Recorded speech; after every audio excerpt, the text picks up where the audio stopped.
शुरुआत में कुछ भी नहीं था, ना समय, ना स्थान, ना प्रकाश, ना अहंकार, केवल शून्य था। एक विशाल अतिहीन शून्य था। परंतु उस शून्यता के भीतर एक हलचल शुरू हुई। स्थिरता से बाहर निकलकर अहंकार स्वयं की चेतना उभरी। इस जागरण से पैदा हुआ परब्रह्म, स्वयं ब्रह्मांड जागरूक हुआ।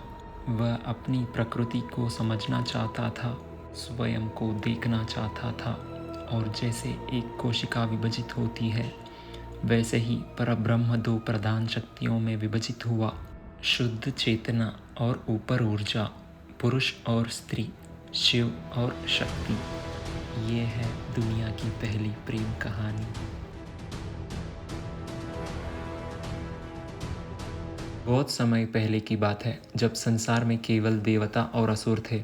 उस समय भगवान शिव जो ध्यान में लीन रहते थे और देवी सती जो दक्ष प्रजापति की बेटी थी, इनका प्रेम एक अनोखी कहानी में बदल गया।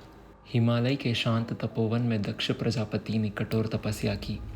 उनकी अत्यंत प्रबल इच्छा थी कि उनकी एक पुत्री हो जो स्वयं आदिशक्ति का अवतार हो। उनकी तपस्या इतनी प्रबल थी कि ब्रह्मांड भी विस्मित हो उठा। एक दिन जब दक्ष प्रजापति की तपस्या चरम पर थी, तब एक अद्भुत घटना घटी। आकाश में अचानक एक चमकदार प्रकाश फैला और वहाँ एक सुंदर कन्या प्रकट हुई। उसके नेत्रों में ब्रह्मांड समाहित था और मुखमंडल पर दिव्य चमक थी। ये और कोई नहीं, स्वयं आदिशक्ति थी। आदिशक्ति दक्ष प्रजापति की तपस्या से प्रसन्न होकर उन्हें वरदान दिया कि वे उनकी पुत्री के रूप में जन्म लेगी, जिससे दक्ष प्रजापति की इच्छा पूरी होगी। सती बचपन से ही असाधारण थी। उनमें दिव्य शक्तियों का सागर समाया था। बचपन से ही वे योग और ध्यान में लीन रहती थी और इन साधनाओं में इतनी निपुण हो गई थी कि लोग उन्हें देखकर चकित रह जाते थे। उनकी सुंदरता और दिव्य चमक ने सभी को मोहित कर लिया था। दक्ष प्रजापति ब्रह्मा जी के पुत्र थे। दक्ष प्रजापति को शिवजी पसंद नहीं थे, क्योंकि शिवजी ने उनके पिता ब्रह्मा की सर काटी थी। इसलिए वे बहुत नाराज थे। उनकी जीवन शैली साधारण और सादा थी और वे अपरंपरागत जीवन शैली जीते थे। वे अक्सर शमशान में रहते थे और राख से सराबोर रहते थे। यह दक्ष की अपेक्षाओं से बिल्कुल विपरीत था।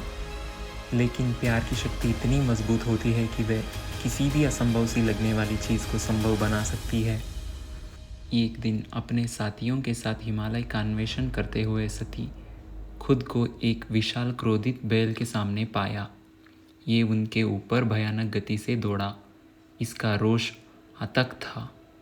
सती भयभीत थी और उसके साथी भी।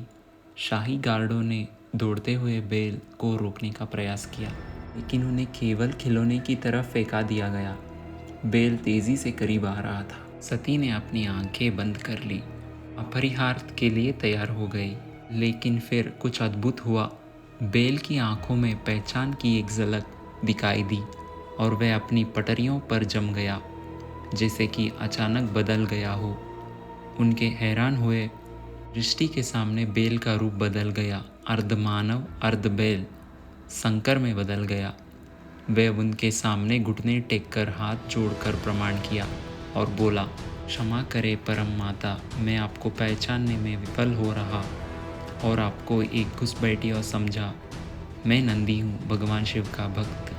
सती पूरी तरह से स्तब्ध थी। उन्होंने पूछा, हे महाबली नंदी, मैं राजा दक्ष की बेटी सती हूँ। आप मुझे परम माता कहते हैं, और ये शिव कौन है जिसके प्रति आप इतने समर्पित हैं? शब्दों में समझाने में असमर्थ नंदी उन्हें कैलाश पर्वत पर ले गए। वहाँ सती ने कुछ ऐसा देखा जिसने उन्हें झकझोर दिया।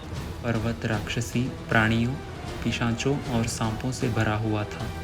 ये एक भयानक दृश्य था। सती ने पूछा, नंदी, आप मुझे इस भयानक स्थान पर क्यों लाए? मुझे यहाँ से दूर ले जाओ। नंदी ने उनके भय को समझते हुए धीरे से उन्हें अस्त किया।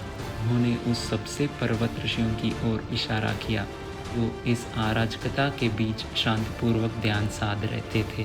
वे भी यहीं निवास करते हैं। नंदी ने समझाया, मेरे भगवान शिव सभी को प्यार करने वाले हैं और सभी को स्वीकार करने वाले हैं, चाहे कोई भी हो।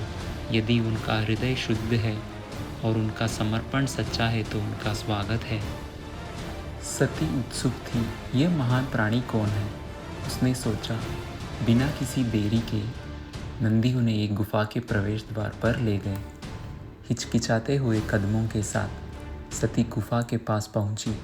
उनकी आंखें अविश्वास में चौड़ी हो गईं।